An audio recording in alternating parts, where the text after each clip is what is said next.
get started. Sorry, Zoom lady. So this is gonna be just like a really nice natural flow. Aidan's gonna get started with his workshop on storytelling through photography for online businesses. And feel free as we go to ask questions in the chat, or you can even unmute yourself like throughout the workshop. Just so this can be like really interactive and we can answer your questions as we go. And also at the end, what we always take some time to just answer any questions as well. And also at the end, we'll just take a couple of minutes. As always, we have a quick poll, just a few questions that we would love for you to answer. It takes like 30 seconds. So I'll launch that at the end. And yeah, I think we're ready to get started. So I'll give you the floor, Aidan. Oh, thank you. That's the scary part. Getting the first few sentences out, and then we're up and running. So yes, storytelling through photography for online businesses. Quite a mouthy title, but we'll push on through. Just gonna, before I start, I'm gonna share, because I realize people could be time sensitive, so I'm gonna put my Instagram handle in the chat box now. So should you have to leave at any point and have any questions and want to follow up at a later stage, please feel free to DM me. There's no problem at all. I love talking about this stuff. So yeah, that's a great idea. And also, if you can, before we get started in the workshop, I think it would be really nice for us to just hear a little bit about like who you are and the work that you do, and maybe even share a little bit about the work that you've already done with the UN, I think, or the ITC. That would be super inspiring. Sure. Okay, I'm going to go full screen on this, and then hopefully I'm going to lose you guys, but we should be okay. Has that gone full screen? Yes, it is. You guys have the title page. Okay. Yeah. So just like he just said, just to start and give you a little background of who I am, or why I've gotten to a point that I'm here today talking to you. My background is in fashion photography. For years, I have worked with magazines. I set up and ran Argon magazine for many years. I was fashion editor at Cult magazine. And then later on, I went to work for the Net-a-Porter Group, which is the largest and online luxury retailer in the world. Sorry, there's somebody trying to get in there. And basically through working for Net-a-Porter, I got to work with as I said, like the biggest e-com retailer of high-end luxury fashion goods in the world. So I have not all, but I have a lot of the tips and tricks from the bigger company, and I've worked over the last few years in distilling them down into very manageable and usable techniques that every company can use. No matter your scale or your budget or your draw. So just to give you, here we go. There we are. Just to give you a small little taste of some of the work that I've done in the past. So this is a lot of the fashion work. But in 2015, I ended up kind of taking a shift away from fashion, and I started to move into documentary photography, journalism, telling stories for NGOs, working with brands who want to tell the story behind like the hard sell, the fashion, the commerce end of things. So it's telling the story behind. But essentially, the reason I'm showing those two batches is that when we're taking images or trying to sell at all, whether it's a story or a product, it's all about a connection. It's all about connecting with the customer. So just to say, in the last few, like 2 years, I've been working with the ITC. So we're working with SheTrades, and we work with many brands across many different countries. And what we do is we try to, like I said, take all of those techniques and skills that the bigger companies are using and trying to distill them and break them down into very digestible, bite-size learnings. So hopefully over the next hour we can try and touch upon some of these. Usually we would work for weeks or months to cover all of this, but we're going to try and get through some of it today.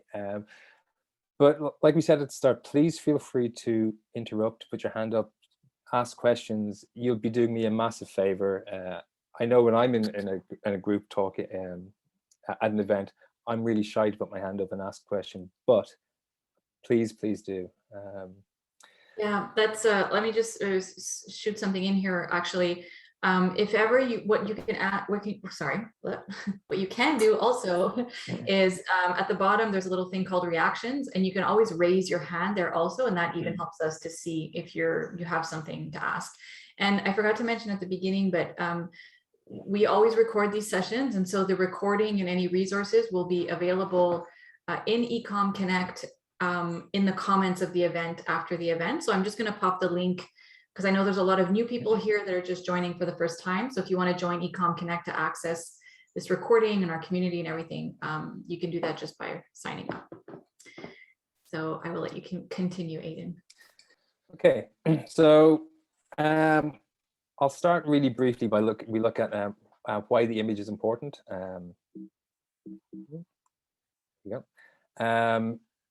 Knowing the story you want to tell. I think this is probably going to be the most important section. Depending on how we're going with time, we'll look at some of the basics of photography. I don't know people's skill level, so trying to pitch a course not knowing anybody's skill level is kind of tricky. So I put something together we could maybe just quickly run through, and then possibly look at framing and lighting and how that different techniques will work for different areas of business.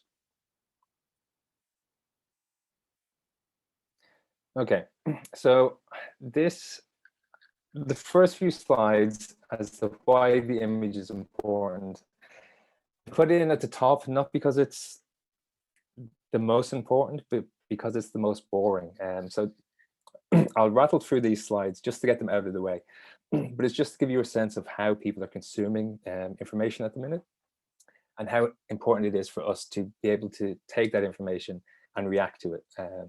So this is an old slide. This is from 2019, but you can see that there's just a constant upward trajectory of people using social media, using the storytelling platforms to consume information. So I think this slide is really, really important because it looks at the amount of time that we're spending online on social platforms or using the internet. It's projected that in 2022, we will be using the internet for at least 4 hours a day, which mightn't be that surprising to anybody. But what I find fascinating is the breakdown of where we're using the internet. So it's all on social media. It's all on apps. So people are moving away from the browser, sitting at the computer, and it's all moving towards apps in your phone. So the reason I put this in is just so when you are creating these stories, that we should start to consider just little things like orientation. In the past, if we're using browsers, we would have made stories, we would have created images that fit into a visual real estate that was a landscape. Because we're now consuming mostly on phones, that has flipped 90 degrees, and we're producing content that's predominantly for the portrait, so straight up, straight down. You'll even see big Hollywood movies like they're releasing trailers now in that format. So we have to react to these things. Having trouble getting to my, oh, there we go. Again, I've just popped this in. It's one of those slides that, again, can seem really boring, and we can't answer all of these things with imagery, but we can touch upon that experience for the customer. So poor customer experience is one of the bigger reasons why people pull away from your social media. And the simple thing I would say to you is that when we're creating these stories and we're putting our brand out, we have to remember that it's our shop front. That everything we do is geared towards making the experience for the customer better. So if people interact with you, if you put up a story and somebody interacts with you and you don't reply, it's just like somebody walking into your store asking you a question and you turn your back on them. So I just think it's really important that when we do put the hard work in and we put out these beautiful stories and we make our content and our brand is out there, that we do interact with our customers, that it's that's so vital that you just don't turn around and walk away from somebody. Another reason for people walking away is there's too many ads from that brand. And we look at the idea of how we harvest like a hard sell and a soft sell. So it's about getting a nice balance between putting your product out there and putting your brand story. So it's a constant balance. So it's not that you're always putting out, a sell. Like every post that you put out shouldn't be a sell, sell, sell. It should be your hard sell, and then you get your story in. But with that story, you're laying a foundation that will lead to sales when you then go for your hard sell. Brands post too much. Again, this is just about finding that nice balance. Irrelevant content. Again, just finding a really nice balance and understanding your customer. Privacy concerns. This isn't a direct issue that we can deal with, but what we will look at is about building trust, and those privacy concerns kind of start to dissipate once you start to build up trust with your customer.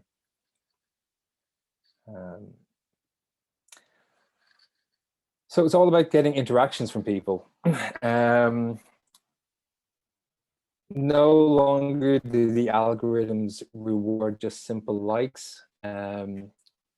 That interaction, like I said, talking to your customer, replying to people, that's never been more important. And Instagram in particular is changing their algorithm over the next few months. And one of the things they have mentioned is that they're devaluing the like, and they're going to push people towards more interaction. So once you've made, like we said, that content, it's about pushing it home with interaction with your customer. And this graph I think is fascinating, that worldwide they're using 44.8%, like almost 45% of people are using Instagram as like a directory, and that varies across the world from country to country, but it's worth knowing for the country that you're in where that sits, and how much importance you should be putting on each platform. So we can share this PDF when we're done, and there's so much you can dig into. There's so much data you can mine from these two websites. They're 90% the information is free on these, but you can go in and you can be country specific, and you can find out if people are using Instagram or Facebook, or and you can really then start to tailor your your content to where your customer is interacting. Okay, so that's the boring stuff out of the way. Have a look to those in your own time, but it can be fascinating, but slides tend to be a bit I would actually say, Aidan, that I'm so happy you did this to start, because this information is so important, and we often skip this part and we go right into just putting stuff out into the world. And like I've been in this world for like 12 years, and I'm even fascinated right now at just this information. So so many people in our community are craving to learn more about social media. So I think this was really, really important. So thank you. No, like it can be really exciting and interesting once you start digging in, but I know that the title kind of gives a different idea of where we're going today. So we're now back on track as to where our title is, but all of that the good stuff, the fun stuff, is kind of pointless unless you have the information and the structure and all of the knowledge behind it. There's a great saying that freedom lies on the other side of discipline. So putting in that hard work early, I think, is really valuable. So when it comes to making the images,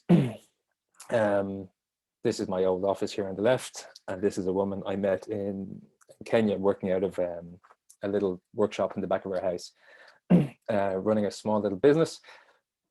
It doesn't matter what scale you're at. You're trying to build trust with the person that you're talking to.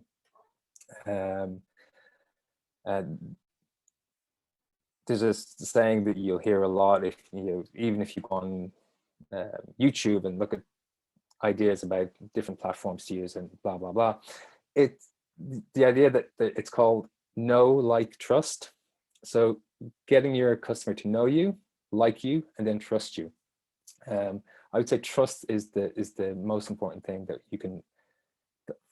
you can possibly have, with your customer, and through your imagery and the stuff that we're going to look at coming up, there's ways that you can build up trust through many different avenues, but we'll touch on that now. So I look at this as, let me just skip up to the tree. So there's 3 pillars to trust when it comes to putting imagery out into the world. So you have consideration. You should be considering every single image that you put up online. You should be asking yourself always, like, the who, the what, the why. Like, who is your customer? What is it you're selling? And why are you selling? Like, why are you putting this content up? Does it fit into your ethos, your company ethos? Does it speak to who you are as a brand? So this is a thing that we'll touch upon further, but these are the 3 pillars that I would talk to when we're talking about building trust. Consistency. Constantly putting up imagery or a story or a visual or a tone that speaks to, again, who you are as a brand. You think of the people in your life that you trust the most. They're the ones that are consistent. They're the ones that show up and they deliver every time. And then execution. So execution will be when we start to look at making those images. Excuse me. And that comes down to, like, just looking at framing, making imagery, looking at composition, how to pull all the small little things about photography and pulling them all together into making one really solid image. So these things in no way stand separately. I always say to people that we will learn them separately, but it's just like driving. You learn how to change the gear, you learn how to steer, and you clutch. But it's not until you start to pull all of these things together and it becomes, like, super intuitive that you'll start to be able to, like, create content, and you'll be making it so easily that you won't even question anymore. The process, it'll be built in. So storytelling across different platforms. So we're completely bombarded nowadays. We've so many platforms. We've got probably our company website. If you have print leaflets, you've got YouTube, you've got Facebook, Instagram, all of these, and they're all competing for your time. What I would suggest is that you pick a platform or 2 that really work for you, that you can commit to putting the time into, instead of spreading yourself too thinly across all of the platforms. I would suggest, like, take 2 and really work on them, and figure out how they work and how you can make them work for you, I guess. Now there are apps out there, there are platforms that you can use, like there's one called if this then that, IFTT, if this then that, if something like that. Oh yeah, I think it's www.ifttt.com. And you can link all of these together, and it will do a great job. It's, if you post to Instagram, it'll send all this information around. But I would really consider just picking the one or two and figuring them out. But whatever they are, or wherever you're posting, your brand identity is always going to be at the core. You know, like I said earlier, like it's the ethos of your company, the essence of what makes you different from the next guy. This has to be at the core. And with smaller companies, you have integrity, you have an authenticity that the bigger companies are spending millions of pounds to try and replicate. So if you can harness this, and never has it been more evident, you know, out there that people are looking to spend money with smaller businesses. We're moving away from the big guys. You know, we're jaded with that now. So you guys, you have this in abundance. It's just, it really is just about harnessing that. So the first step to figuring out that is knowing, you know, to knowing who you are and knowing who your customer is to really, let's look at figuring out who your customer is first. Like, let's go to your social platforms, have a dig around. I tell people to be a stalker. You know, go and see who's following you, see who's liking what you like, see who they're following. You know, start to just like link the chains together, see who they're following, see who they're buying from, see who else they're commenting on. All of these things will come together to give you a much more rounded idea of who your customer is.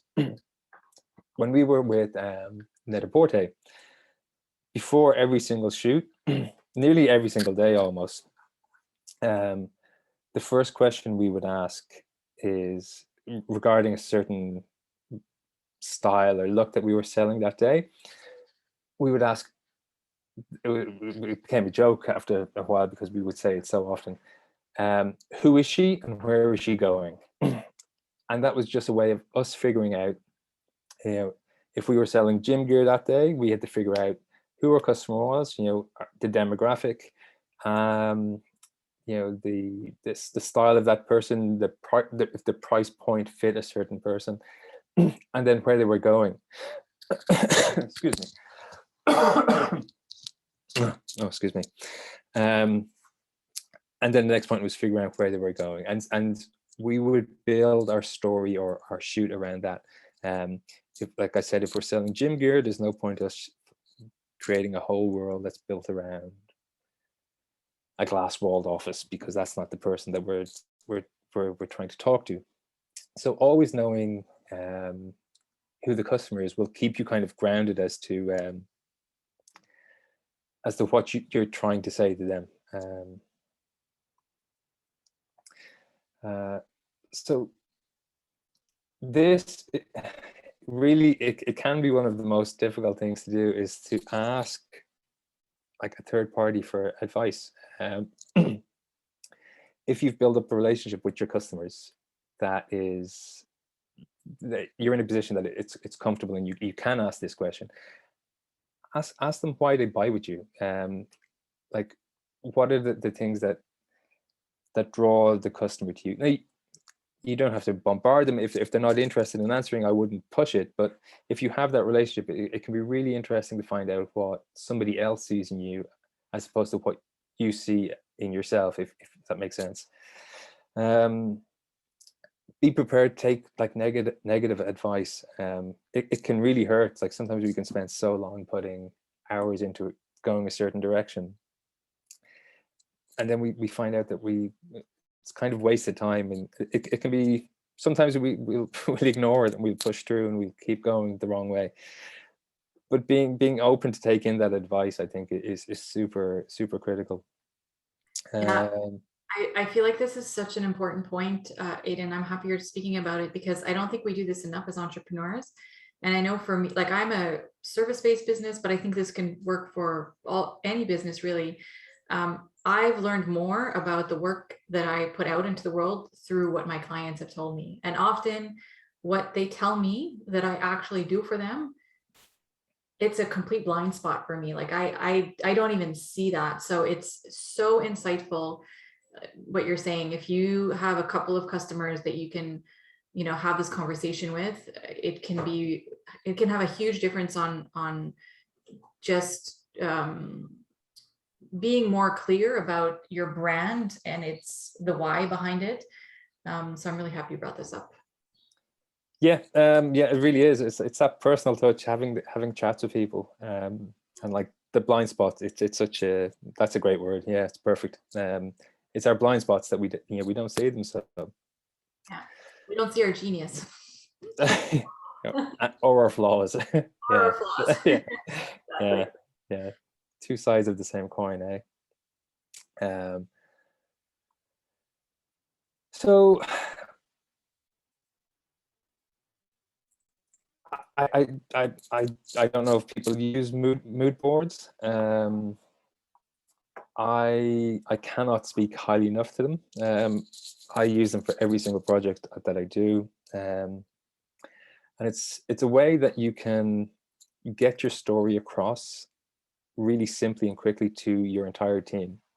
So having a mood board, whether it's something that's pinned to the wall, and like I'm working on a project here at the minute. I don't know if you can see, and this desk over here has all of my notes and references and inspiration and all tacked to the wall, and it will eventually come into something that's a bit tighter that will be my touchstone as I work throughout the whole project. That whenever I have a question, I can return to this touchstone, my mood board, my holy grail that I can return to with any question. Like, okay, so at this point, is what I'm doing fitting into the goal that we've set ourselves? So I cannot, I really, like, if you take nothing else away from today, I think mood boards are just so vital, and it's for every sector. It's not just design or fashion, or you can start to build your brand story, your ethos again, but just super easily. And you start bringing your color swatches.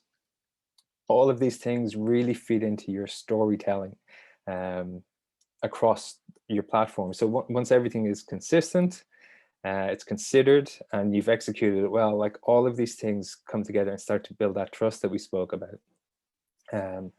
So like using, say, Instagram one day, like having your logo image, or I don't know what they call it, your profile image, making sure that that relates to your profile image on your website and your Facebook, your LinkedIn, whatever it is, so that when people jump from platform to platform, they know immediately that that's the brand that they're dealing with. So you're reducing the amount of red flags that you put up for people, and the less red flags, the more trust that you build. And this all really plays into the idea of the story, the wider story of your brand. So yeah, color swatches are fantastic. Like they're yeah, it just keeps everything considered across all your platforms. And also, if you're working with photographers, if people are coming in to represent your brand, and like, I'm speaking as a photographer, if somebody comes to me and says, oh, we kind of have an idea, and it's this and it's that, and we're thinking that we might go this route, and da da da da, I will go ahead and I'll start to make my version of what I think their idea is. And then maybe next season they don't use me for the photo shoot, and they go to the next guy, and that person says, or runs away with their version of what they think the person's idea is. And before you know it, season on season, your brand is looking so varied. So if you have these mood boards that you can constantly refer back to, you'll keep that consistency, and you'll keep your customer happy. And again, whether it's service, fashion, industry, whatever your area is, it's invaluable. So if we had time, or we could look at possibly even making these. There's a fantastic piece of software called Canva. It's mostly free, and you can build these super simply, super quickly on this platform. It's just canva.com, and if you sign up and register on it, you can make all of your designs, your layouts on your computer really handily. And once you've signed in with the same like Facebook or email address on your phone and on your computer, all of your information is stored directly onto your account. So you can access it then from your phone and then post as you would as you need. Again, just to touch on, these are really fantastic for just for your like even business layouts, websites, designers, whoever you're dealing with. So anyway, just trust me that these are the most amazing thing in the world. They'll save you so much time in the long run. So I guess, is there any questions at that point that we would like to look at, or will I move on to the idea of possibly starting to create images and framing, or is there anyone with a question at this point? Feel free to unmute yourselves if you want to just, verbally ask your question or raise your hand. Also, while we're waiting to see if there's questions, all of these resources that Aidan's talking about, I've been popping them into the chat, and they will also be in the description of the event along with the recording. So everything will be in one place for you to access. Probably this is a good point to say, actually, everything that I'm talking about today, they're just opinions. Feel free to challenge them. Anybody tells you that they have all the answers and you do X, Y, and Z and you'll get results, they're selling snake oil. It's all opinion, and our platforms are changing day on day. So if you've any advice for me, please shout up at this point, because I need to learn as well. So shout if there's anything. So I'll continue on then, just crack on. Yeah, you made Edgar giggle, so he's. Oh. Yeah, I think you can keep going. Okay. So as I said, like we could have spent like 2 weeks looking at any one of those sections alone, but I want to just kind of rush through everything and try and get a kind of an overview. I'd like to look at maybe just the idea of making images and the very basics of photography, and these rules that I'll touch upon, they apply to whatever you're going to photograph, whether you're photographing handbags, shoes, whether you're photographing people or trying to replicate technology, or sell apps or something, that kind of service-based tools. All of these rules will still apply. So there is, okay, I know I said if you only take one thing away from today, let it be mood boards.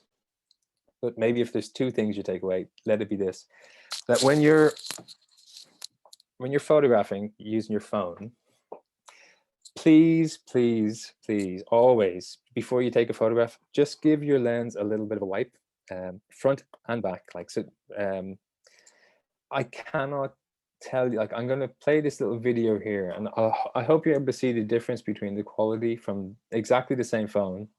Oh.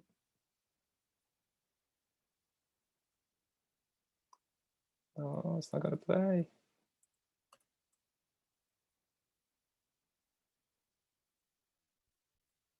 Oh, it doesn't want to play.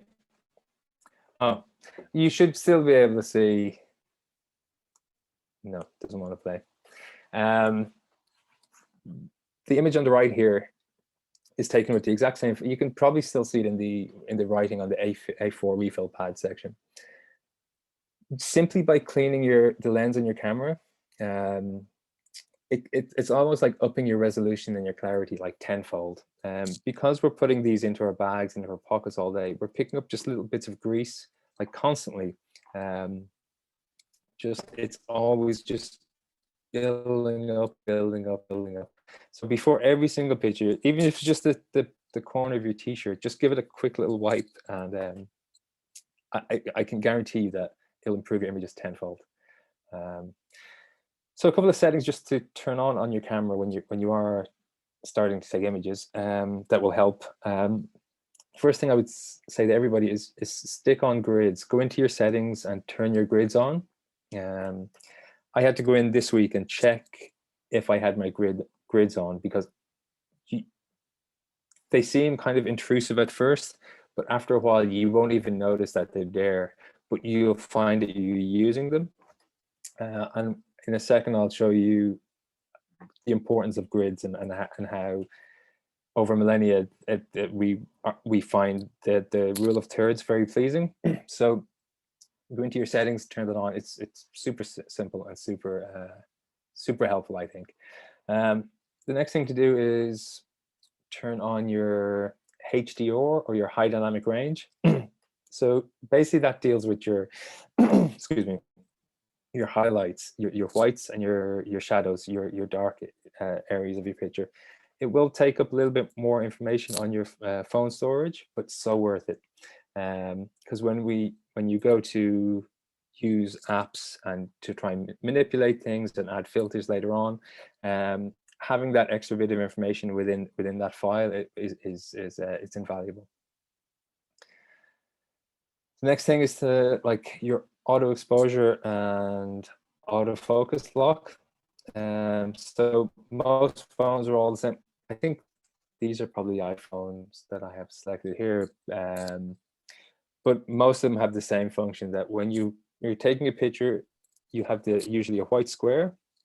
If you usually able to move that around upwards to where you focus it, and then from that point, if you hold that square down, it should turn yellow. And from that point, then you can, like, you'll get like usually a little sundial, and you can up and down your exposure. It just gives you a bit more of control over the image that you want to take. And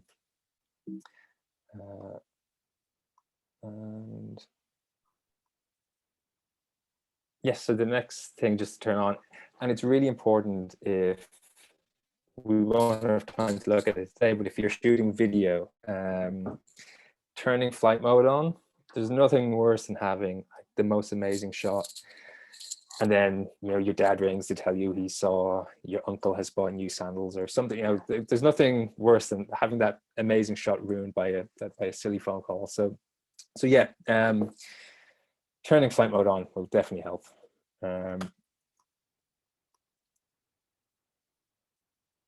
Okay, so I'll quickly run through. How are we for time?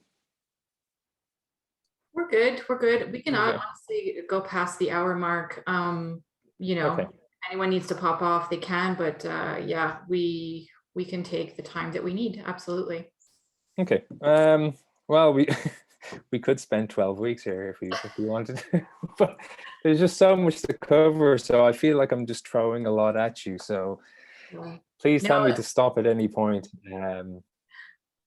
It's all good. We because can. There's so much to take in. Often these sessions actually go for about an hour and a half, so it's all good. Okay.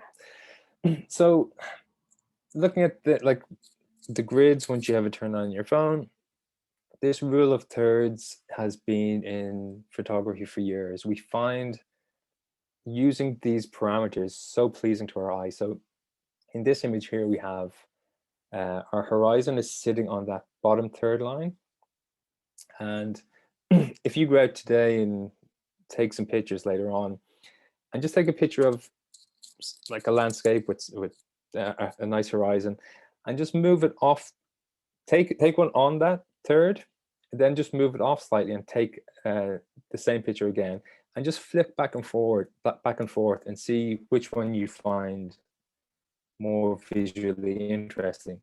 And I would almost guarantee that once you start to use these lines to place the important factors in an image on them, you'll find them visually much more pleasing. again, in this image here, the horizon sits on the top third line. The chapel, steeple, whatever that's called, it starts to veer into that crosshair section. And this is another great point. When you start to put information in on these crosshair sections, we're much more inclined for our eyes to shoot to them. Same here. And this will apply to any photography that you do. So I'm going to rattle through these really quite quickly just so we can touch upon a few more things. So when we have something placed into the center of our frame, unless it is a product and we're sitting on a nice clean white backdrop, our attention tends to like shoot off in every direction. So when you are telling your story, even if you're talking to camera and you're telling your brand story or it's an interview, having you slightly off center gives time and space for our eyes to shoot out, but they will come back in because you're holding court in this left third of the image. You'll see it once you start watching documentaries. You'll see people will always be off to the center or off center. And this image here is a really good example of it. So the guy is plonked in the center of our frame, and out to the left we've kind of tatty old cardboard boxes. We have stuff going on in the background. Out to the right that isn't necessary. It's all distracting. So as a brand, what you want to be doing is you want to be putting your best foot forward. You want to be showing you and what you're selling in the best possible light. So often when we are telling the stories and we're making our images, it's as important what we leave out of the frame as much as what we put in. So a simple crop on this frame here, it becomes much more engaging. Those red flags, like if I was dealing with this guy and I was considering buying, and then I saw that he hadn't really considered that when he made this video, there's boxes and rubbish and there's a bin in the background. They're little red flags that throw me off, like that full trust. Like when it comes to delivering the product, will he give as much attention or a care or detail to the delivery times, the hardware that's on the product, whatever it is. So it's trying to always just eliminate those red flags for people. So we're constantly tapping back into that element of trust. And a lot of the time it's just reframing. It's just moving your body around, moving the person around, moving the product around, whatever it is. Moving your feet. People, when they're making images, tend to just pick up their phone and they shoot from their height and where they decided they were going to take the image. I always tell people the best tool that you have for taking photographs are your knees. Like, look for those angles, like get yourself down, hunker down, look around. There's always a better angle. Like, you might get lucky one in every 10 times that as you pick up your phone, it's definitely the best possible angle. 9 times out of 10 though, it's not going to be. So have a look around before you start shooting. Slowing the process down will really help you project your brand identity and your brand story. That will help project that like forward so much more. So yeah, really slowing down is key. We have a question, Aidan. Maheshwar shared one resource, but Salam is asking if you have any suggestions on easy to use image editing software. Maheshwar proposed Pixlr, but I don't know if you have any other ones to recommend. I do. I definitely do. I have them in further down. I made this giant PDF, so it's down further. But I will get to it. So image editing, is it, as opposed to image making? Image editing, yeah, and that's great if we have the PDF resource. I'll add that with the recording after as well, if you can share. And we also always share these slides to go along with it usually. So we can do that. Perfect. I will definitely jump to, as soon as I finish this, actually, this section of making an image, I'll jump straight into that. That's how I'll go about it. Perfect, thank you. So yeah, trusting your instinct when it comes to telling a story or making an image. This image here technically has all the elements that you want, like the kid's eyes falls on that crosshair. You've got some lovely dead space. You have, you know, your tension's drawn in. And yet, when you crop this image down into a central composition, which I know I just said isn't always that appealing, but when you do it for this image, it becomes so much stronger. Excuse me, it becomes so much stronger. So trusting your instinct is really key to this. You know, that's like that old cliche of like knowing the rules before you break them. So central composition can really benefit you when you have not that much else going on, or you have converging lines, you've things that are drawing you in already into this point, into the central point. It can really work for you.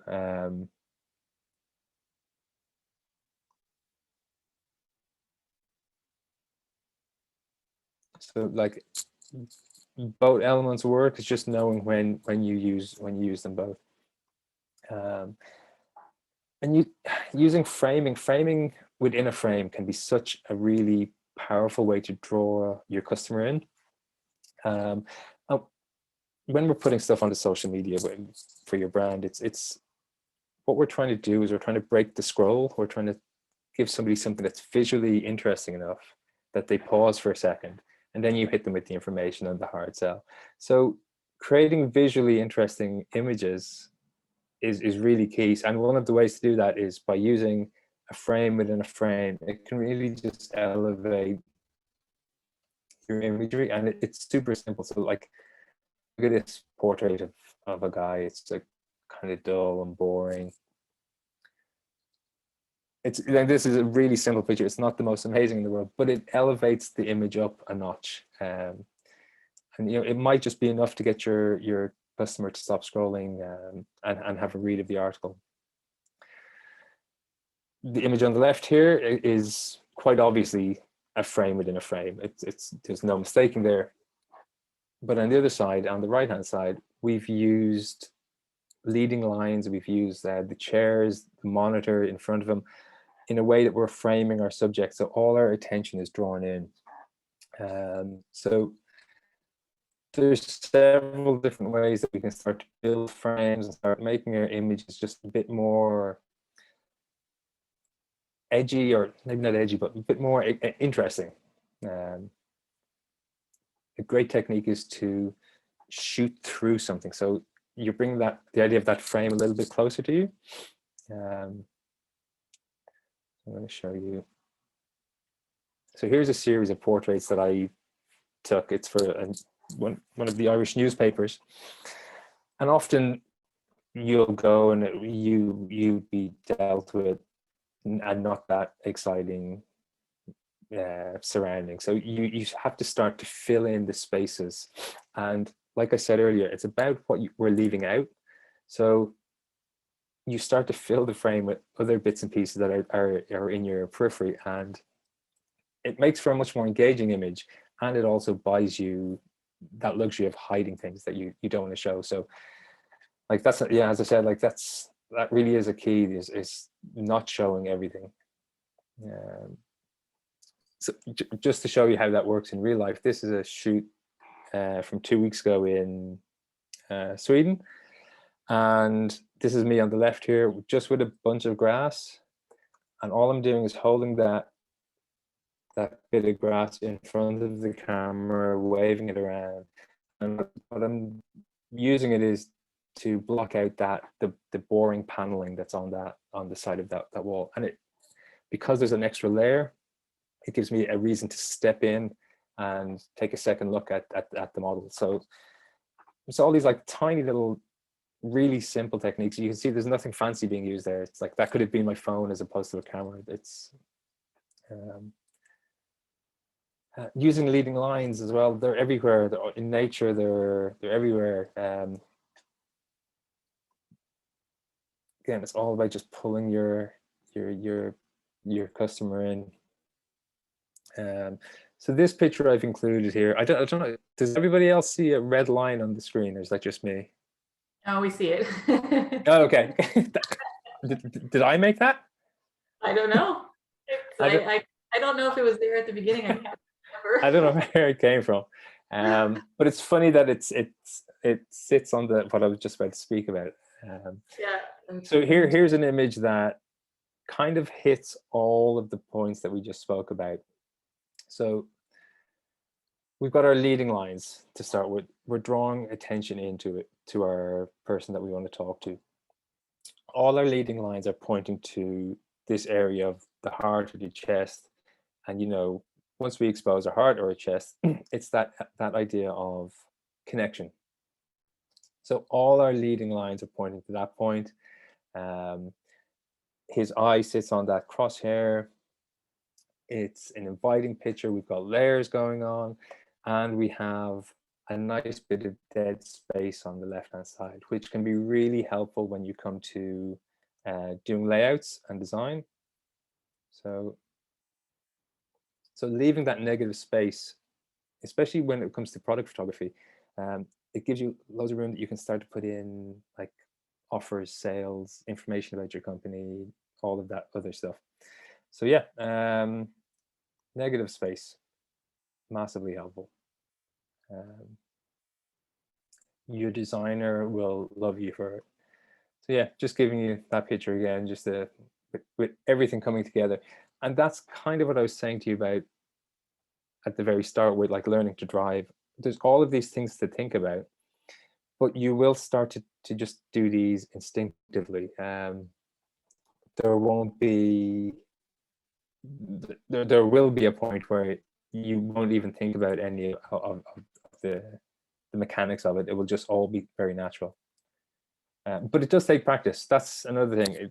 It like, don't expect to walk out today and leave a bit of dead space on the left and then you have your perfect image. It does take practice. You have to put in the hours. And you know, yeah, like we said, like it's getting that feedback. What is great, usually we will run a longer course and we get to go and make those mistakes and we get to examine them. So it's really helpful that you have someone maybe to bounce those ideas off. And like I said at the start, please DM me if you do have any questions, or you want to even just like send in a message to say, what do you think of this image? How do you think I could improve it? I love this stuff. I love talking about it. I love looking at images. I love looking at images more than I love talking about them. But please DM me if you have any questions at all. I don't know if this is the right time, but we have a branding question. Can I pop this in now? Yes. So yeah. Salam is saying, I'm trying to build 2 brands under one company name. The target audience completely different. How would you approach the branding? Any examples of how it is done by other companies and how the look and feel of the 2 brands? So I guess I'm curious to know, like, what are your thoughts on having 2 brands under the same company name when they're completely different audiences? And then also, if you would do that, like Salam is doing, what would be your approach? Well, personally, I wouldn't. I don't think I think you're making work for yourself out of the gate. I think even brands that have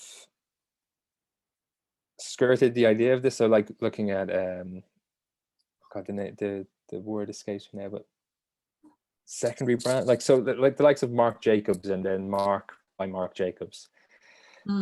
They have taken that approach, but they've accepted that both their clienteles from Marc Jacobs and Marc by Marc Jacobs are wildly different, and they've got two completely different strategies on the go at the same time. I think you would really struggle to.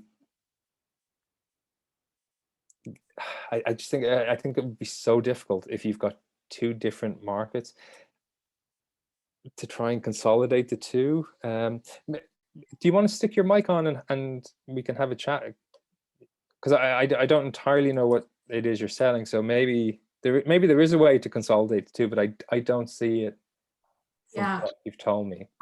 Hi, Aidan. Hey. Yes, I can't turn my video on because I'm not very presentable. Oh, stop. Just a bit of background. I am into gluten-free sector. So we supply gluten-free ingredients from East Africa to the European market. So the two target audience are, one are the locals, so basically from Ethiopia and Eritrea who reside in Europe. So the strategy in approaching them is completely different. I don't need to educate them. They know the product, they just need accessibility. So that's one target audience. We already have an e-commerce site for them, and we know how to sell or to market with them. Now we're building into a completely different market. That's the health enthusiasts, so the European health enthusiasts who choose to consume healthy products. Or those who need it for medical purposes, such as celiac disease. So they are completely two target audience. And the products, even though they are the same in terms of the raw material in them, the way they want them is completely different. My first target audience are happy to have them in 5 kg, 10 kg, 20 kg, a very simple packaging. They just need it very cheaply. While the other target audience, they would want it in 200 grams, premier packaging. They would want it gone through a special laboratory to confirm that it is gluten-free and so on. So it's just completely two different audience and different needs and different way of marketing. So the problem I have now is, okay, I have an e-commerce and already for the first target audience, and I'm in the process of building an e-commerce for the second target audience. What do I keep in common? Because I want to keep some sort of identity that identifies the company. So people, when they see either the color or the logo or something, they can say, oh, it's that company. As I move forward, I might be adding more products. So if I don't use any commonality between these two brands, I might have difficulty adding more products, building on it, if you see, because I will have to start from scratch. So what I'm trying to achieve is that there is already some sort of familiarity with the company, with the branding, and that it would be easy for us to go forward. Does that explain a little bit, Aidan? Yeah, I don't think I've any easier an answer. I understand a lot better, but it's Can I contribute? Absolutely. I was a special projects training and learning director for Nestle. Oh, excellent. At head office. And obviously Nestle has plenty of brands. Yeah. I think one of your primary things is you use two words, right? But one was, what can I have in common? The other thing is what is different? What is different is you need to segregate, even if it's in your own mind, the two different brands, right? They don't go together. What is common, maybe it's your company name. If you have a look at Nestle's, it's got so many brands around the world and people only know the brands. You know, there's the water brand, Perrier is a Nestle product. Right? So what is pushed is the brand, and then only on the back, you know, when you need to complain about something, please write to this address, which is the Nestle address. So that's sort of on the label, if you get what I mean. So your marketing, your selling routes, your non-visual routes, right, are one way. Then your visual stuff is another one. I remember because I put together a whole e-learning strategy, and somebody came to me and said, hey, you should use the company colors. And I said, you have to be joking. The company colors gray, and gray is going to sell nothing. And then I referred them, because what happened with Nestlé's is the executive didn't sit on the top floor of the headquarters. On the top floor was the display of all the products. So you would have Smarties with all of its colors and vibrance and so on and so forth. And then you'd have the Nescafe coffee, right, with sort of more professional and different, as Aidan was saying earlier, with your different branding of colors and so on. And then you'd have the ice creams with the blues and so on and so forth. Can you have a look? So, but every one was particularly designed separately, but your route to market was the same. I don't know if that explains it. Yes, yes, thank you. Nestle is a very good example. Nido is a brand that we know a lot in Africa, Yeah. but Nido is not very well known here. So I believe it's a product that they have specifically prepared for the African market or for the third world in general. And the look and feel is probably different as well. Yeah, At one stage, Nestle was typically at the top of the pyramid as far as its marketing and its brand, allocation was concerned. And then later on, they had to do what you're talking about, is come in, I call it PPP, and it's not quite the right words, but it was like the poor people's product. In other words, how can we get to the A level? And that's all value added products like coffee manufacturing and the milk products you're talking about. But then there's people that can't afford at that level with all that value added. They need to come in at a lower level. Now, that is also got to, you cannot put the high level value added costs onto that product. So they need maybe slightly different route to market, but and cheaper labeling, as you said, and so on. But the labeling was still consistent, and the values that you had were consistent through them all. Yeah, thank you very much, John. Just to finish it, in the end, when I created the e-learning, I just created a BBC concept, and BBC was not the radio station. It stood for big, bold, and colorful, because I felt that was better to sell people in the learning area. I wonder, would you be happy to connect John and questions off the Zoom, because I don't want to be taking a lot of time that others could ask. No problem. That's great that links are being made. That's perfect. Yeah, I think John's advice is invaluable there. I would just refer you back to like what we said at the start, is like knowing the customer. If you're asking a certain market to pay a higher price point, they're going to expect a higher quality of content. So I think John's advice is great. Just the small labeling at the back, but marketing in personally, I would like have 2 different social platforms, 2 different websites, 2 e-coms, working completely separately, and then just having the commonality just being in the brand name. Yeah, I think I would definitely split the 2, or else you're going to have people spending on smaller packaging and spending a large amount of money, and you've people buying in bulk, and you're going to start losing customers, I think, on both ends. So yeah, I would definitely separate them if it was my company. But again, as I said, everything's just an opinion. I don't know. I think I'm going to share a link in the chat that might help. Also, I agree with what you're saying, Aidan. I think you have to first really solidify kind of the foundation first. And there's a TED Talk that I love called Start With Why by Simon Sinek. And so he talks about, people don't buy what you do, they buy why you do what you do. And so maybe just getting really clear on that first before like putting it out into the world too much. And another brand that would be a really good example to maybe go look at how they do this is the Virgin brand, Richard Branson's company. I mean, I think he really took like the very risky leap of like just having so many brands underneath Virgin. And I haven't seen many very successful businesses do that. Like you say, Aiden, it's something that's really complicated.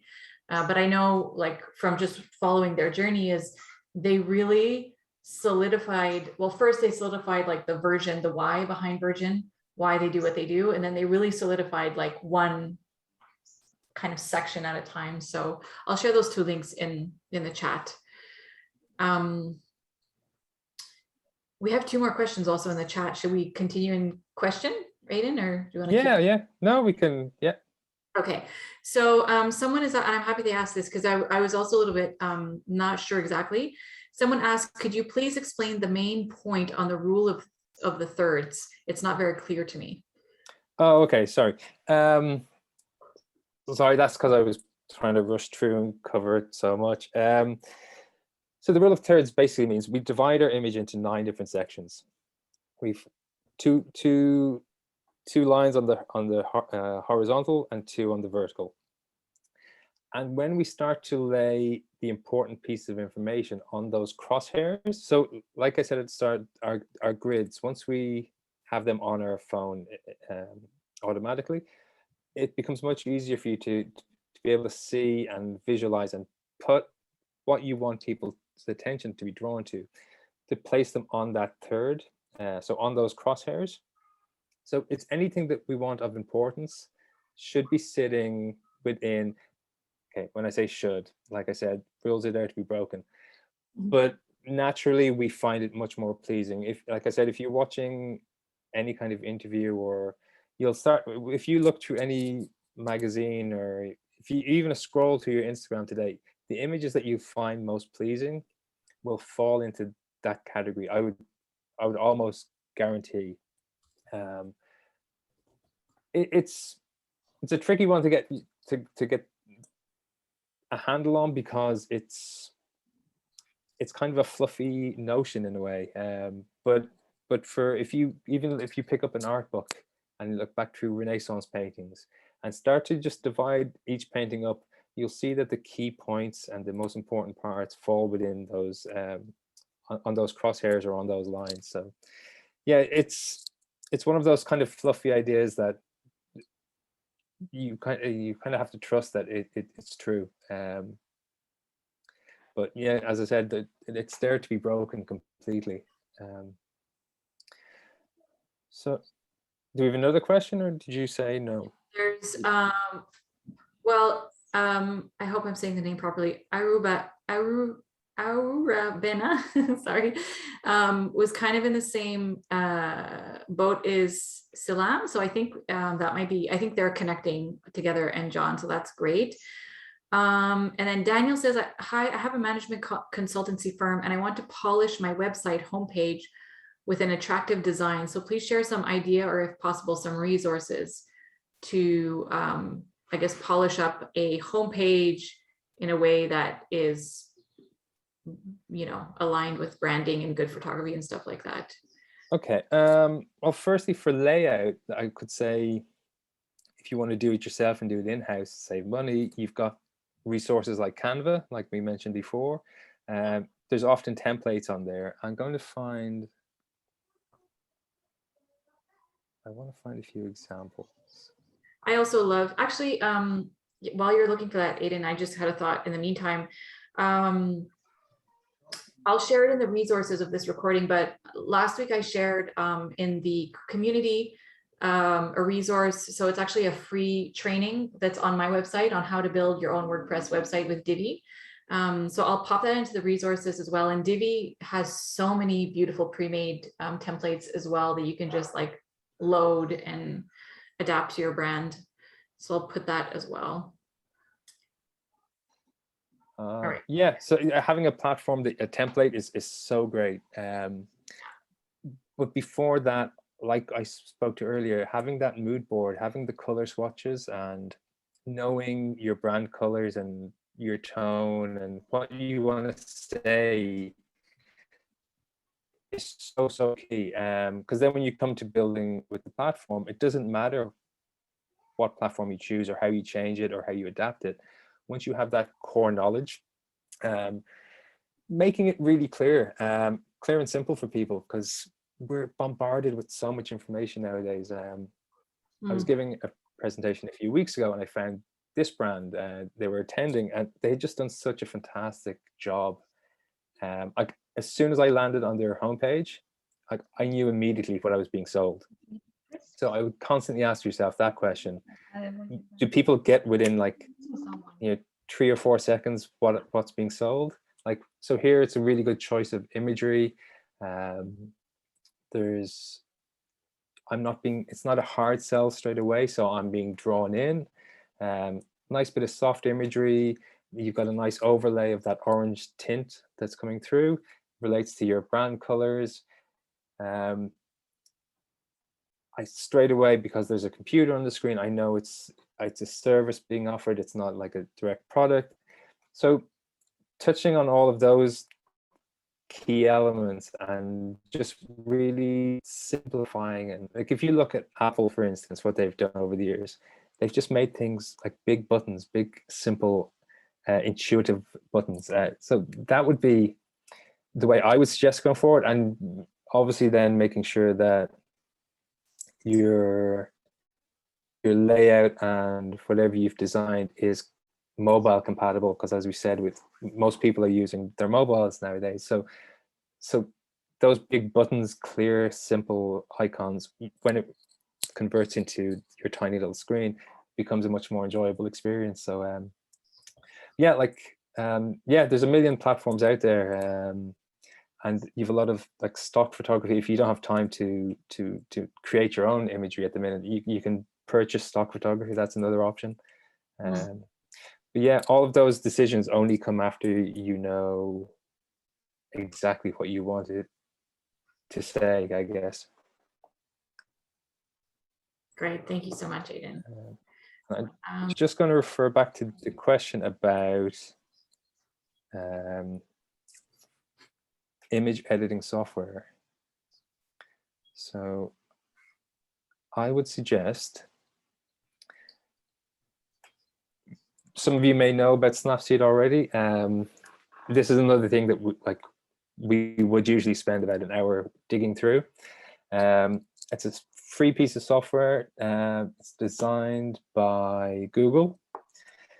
If you're on a PC, you have a PC version for your desktop. It's not currently available for Mac. That could change any day. If you're using an iPhone or any Android, there's a phone option. It's super powerful. I think it will eventually start to compete with the likes of Photoshop.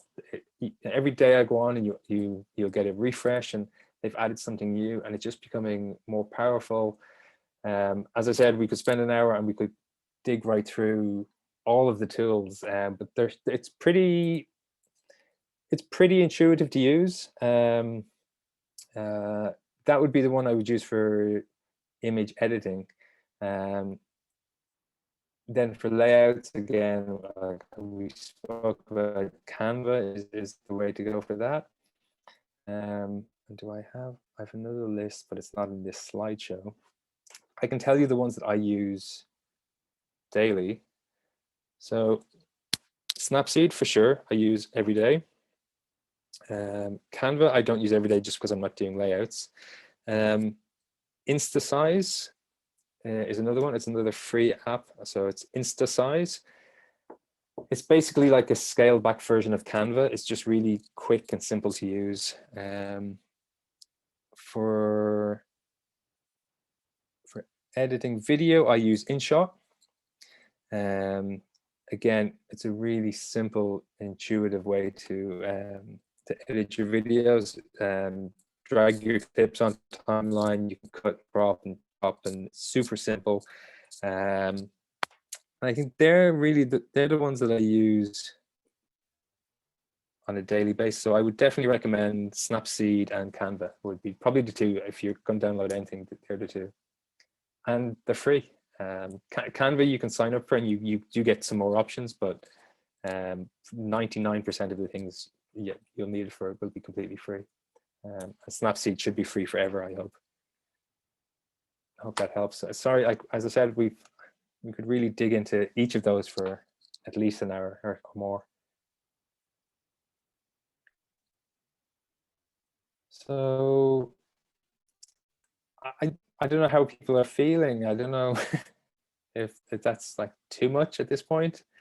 Do you want to go a bit more? Do you want to ease off now at this point? Because we've gone, what are we? Oh, gone. 11. Yeah. Let's see how people are. You guys want to keep going a little bit, or do you guys want to tie up, or do you have questions? I mean, all of this is so great. Like, just honestly, really, really rich. Just guidance for showing up online in a really good way. And I think it's so important because the online world is now so saturated. Yeah, having clean imagery to tell your brand story, it's no longer a luxury. We all have to up our game. Yeah. And it's not going away. And the lockdown has really pushed us to have to move online. And because everybody has, it means that we all have to up our game. Exactly. Well, I mean, we can keep going. If those anyone who needs to pop off can pop off, and yeah, feel free to keep flowing with this. Okay, I'll finish out. I'll finish out this next section, perhaps. Okay, sounds good. And then we'll close up then. So someone's asking. So expanding your image, you just. Oh, go ahead. Oh, sorry. Someone's just asking, what is the app for free photo editing? I'm actually popping them all into the resources. So all the ones that we talked about, Caroline, I'm going to be putting them into the resources in the event in Ecom Connect.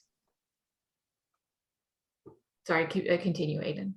Cool. So I'll just really quickly just cover some of the ideas around like lifestyle or business photography. So like if you're selling a service, or just moving away from that hard sell that we spoke about, like this is a product, here's the price, buy it. It's drawing people in and giving a bit more information, and like let's say the cup that I'm drinking out of today. I buy this particular cup, this whole set of Delf or whatever you call it, because I bought into the lifestyle of that brand. It's the country home. They're selling that nice, cozy, luxury feeling, and now I spend way above what I should be spending on cups because I love the brand, because they've sold it to me so well. So this is the area that we're in now. It's touching upon the industry and the everything that surrounds that, as opposed to just being a straight up hard sell. And we build up that with our color tones, our the things we touch upon without ever having to really drill home as a definite sell. So this company again. So selling industry, selling something like, payment methods, or that kind of service industry can be really difficult. So a lot of the time we draw in the hands. They need the hand. I know they say the eyes are the window to the soul, but the hands can tell us so much more about people. So it's like little details like that can really help drill home a message. Showing people what your product can do and putting it in situations is really valuable. And showing connection. So we've got this very simple picture on the left. It's like, I know you're selling me a thing. It's quite simple. It's, you know, it's a service, it's paying. Whereas on the right, we have these images that, although aren't as visually impressive as the one on the left, they open up a bigger conversation, and you're opening that idea of connection and bringing people into the conversation. And same with these images, you're drawing people in. The reason I've included these two images in particular is because I just wanted to talk about those red flags that we mentioned before, because I found these images when I was building this PDF, and there was something felt uneasy about these images, and I couldn't initially place what was wrong with them. So after sitting with them for a few minutes, I figured out what it was. But as a customer, if I had that uneasy feeling straight away, I don't know where to place that uneasiness. So I can so quickly just step away from the brand. So for me, it was these two details. And I just put these in because I think we should really, really concentrate on, it's the small little things that can really put people off. So the lack of attention to detail on the left, not removing the little the tag on the phone. Such a small detail made me feel uneasy straight away. Couldn't place it, but you know, if I had spent the time, I would have just left feeling a bit kind of icky. So that was, it's a small little thing. And the guy on the right with his glasses facing down onto the desk, just keep an eye out for these tiny little details that can really just put your customer off. So I always say to people just to watch the corners of your photographs, and you know, this falls into that category, even though I'm not in the corners. It's the small little things that can really just make people feel unsettled. So I'm not going to go into the portrait. I think we should probably take a break at this point, because you're probably sick of me just waffling into the screen at this point. But now I can see faces again, so that's a relief. Yeah, this has been so great, Aidan. Really, really great. But we can open up the floor for more questions if people. Oh, we have a question here from Maria. Where can we learn? I'm not sure I understand the question. Where can we learn what hands images show? Maria, do you want to maybe unmute yourself and just tell us your question? I'm not, or Yes. It was told that hand images show a lot. So I would like to learn a little bit more about that. Yeah, yeah, it can be really, I was just trying to see the right examples here. It can be a really simple way of okay,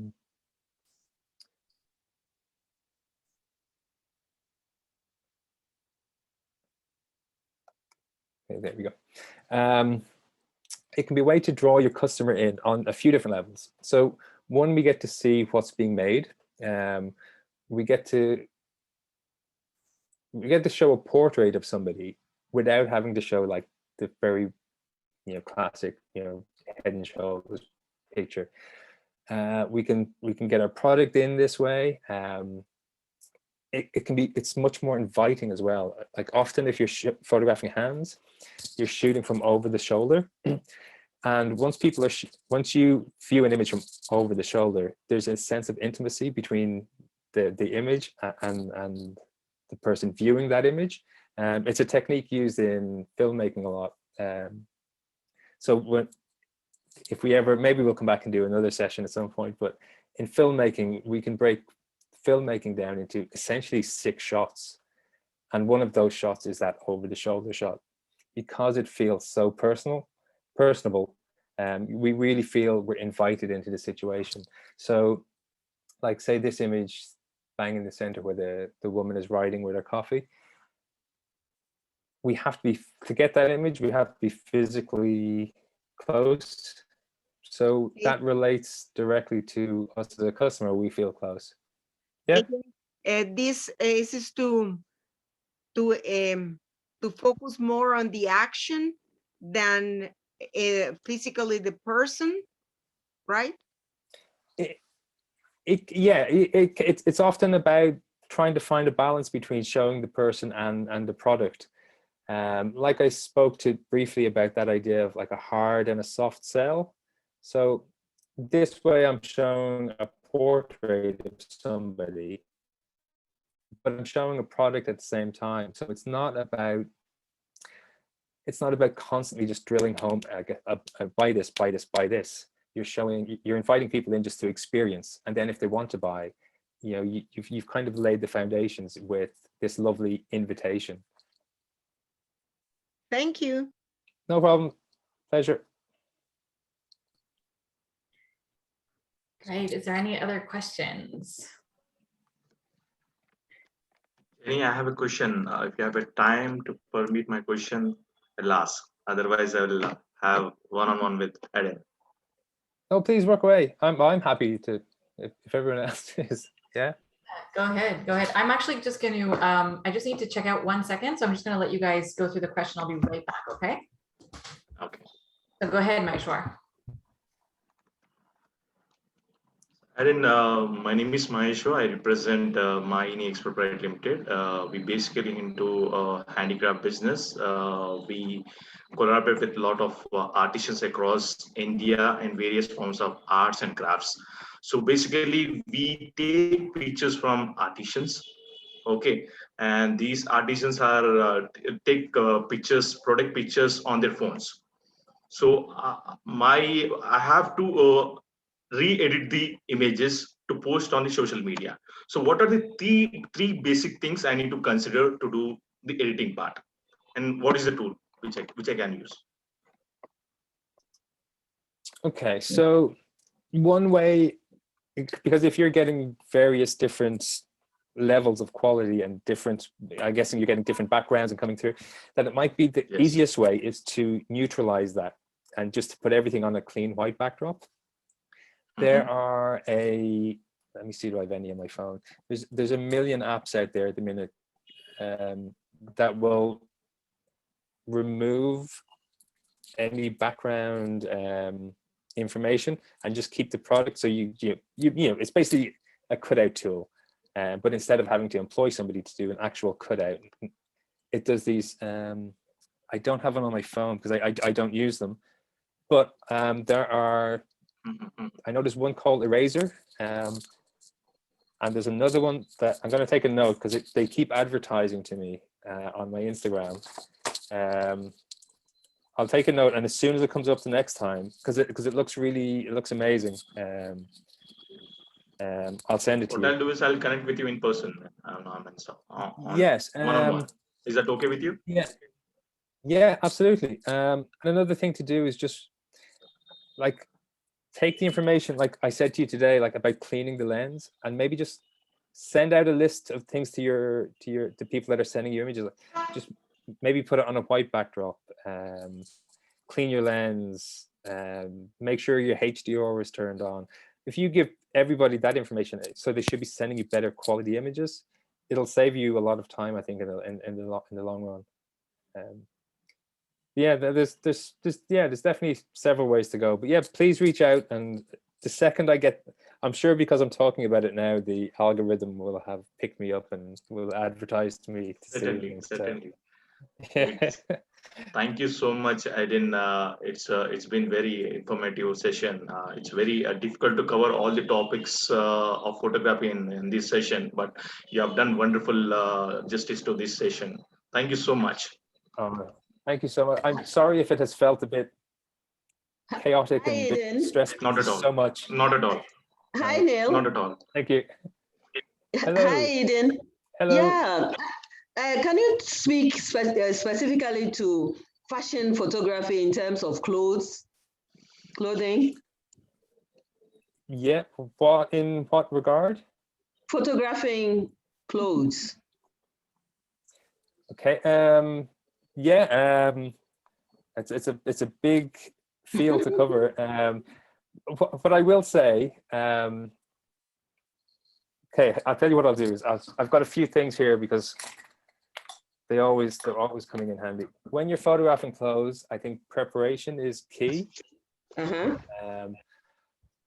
steaming garments, like putting up garments online or in a store Okay. that aren't steamed, is your biggest crime. Like as a customer, if I go on and I see something isn't steamed, I'm out. Like immediately, I'm gone. Having these 3 tools, I think, are imperative, as well as a steamer, but I don't have a steamer here. Looking out for the details when you're photographing. Before you photograph, the photography is really simple. All you're doing is pressing a button. It's all the preparation that you do prior to pressing that button that makes the good photograph. The photograph itself takes about a 60th of a second. Like it's like that. It's the preparation that you put in. So looking for like little stray hairs, little threads that are loose, and just getting in with your scissors and like tidying up these things. If you've got any metallic or shiny hardware or leather, having a pair of cotton gloves, making sure that everything, like again, if I see a fingerprint on some hardware in a bag, you've lost me as a customer for sure. And then a lint roller, making sure you've all little bits of dust and lint completely removed. And if you don't have a lint roller, an inside out roll of sellotape. Just making sure that all of those little details will add up to making your product so much more appealing to the customer. I can't tell you how much that attention to detail instills trust in somebody that's buying from you. When it comes to fashion photography, I could talk for weeks on how to set up for fashion shoots, how to pull in the right people. Like that, we could go on for weeks on that. But like, they would be the things that I would recommend hugely. And they're things that are free and simple. So feel free to, as I said, reach out to me on Instagram there, and we can, if you have any more questions. But it's attention to detail. Okay, thank you very much. No problem. Thank you. Thank you. I launched the poll just while we're in Q&A mode. So if you guys want to just take a moment to fill out the questions, that would be great. Is there any other questions that you guys have for Aidan before we end the session? Yeah, can he put his Instagram handle out again? Sure, Yeah. we can pop that in at the bottom. I'll grab it, Aidan, for you and pop it back in. Oh, thank you. Yeah.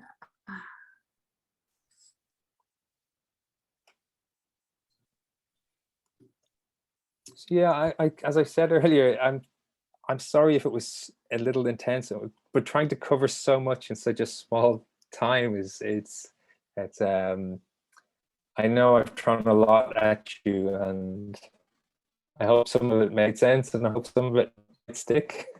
But please really do reach out if there's anything. Yeah, thank you so much. Sorry, guys, I pasted the wrong thing and hit enter. Just ignore that long chat, but I put Aidan's Instagram at the bottom there. So yeah, I think Aidan, can I just interrupt your apologies and to say that you have no need to apologize. You're one of the most excellent presenters I've seen, and I've been in the business, as you heard earlier. Oh, No, I'm serious. thank you very much. A lot of subject matter experts speak well above us plebs who don't really know what's going on. And you have really, everything you've touched has been super and well done and well explained. And no, chapeau, my friend. Oh, thank you so much. Oh, much appreciated.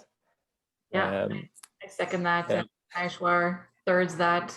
Everyone's very satisfied with the session.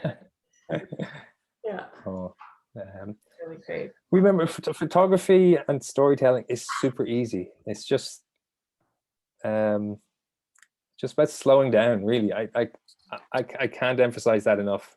Slowing down and just asking those few questions at the start. You know, who am I? Who am I trying to sell to? And you know, does it all marry into the ethos of the brand?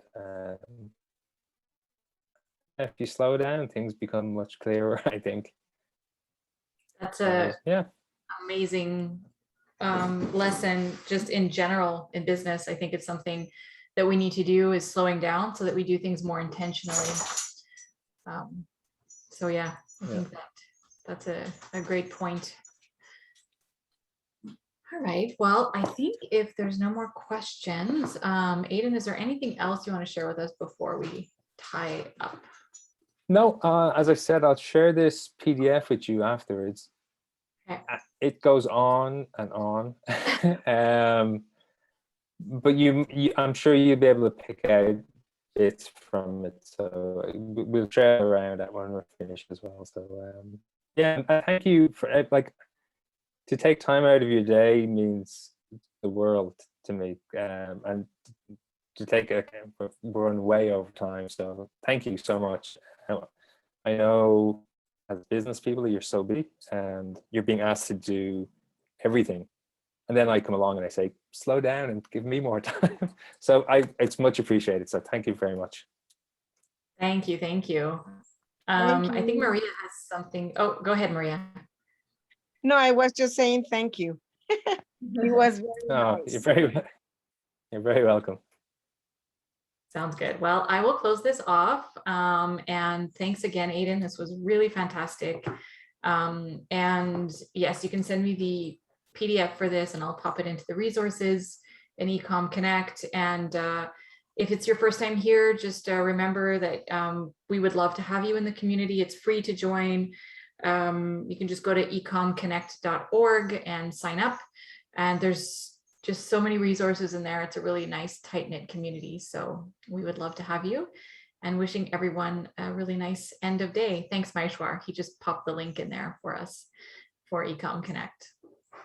So yeah, Super. Thank you so much, everyone. Thank you. Take care. Bye. Slán. Thank you again.